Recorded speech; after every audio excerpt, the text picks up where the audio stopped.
Tired of digging through endless Loom videos just to find one clip? Learn how to move any video into the right folder in under a minute.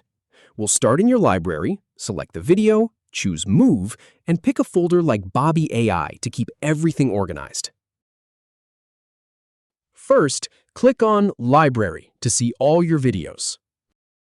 Then, hover over the video you want and click the three-dotted line. From that menu, just click on Move. A dialog will pop up and you'll need to select a folder to move it to. You can also use a workspace if you prefer, which is handy for organizing. But for this video, we'll stim with a folder. Go ahead and click on the Bobby AI folder to pick it as the destination. Finally, click Move to finish the move, and you're all set. If you have any feedback or if any info is inaccurate, please leave a comment below. We'll do our best to answer or redo the video if needed. Thanks for watching.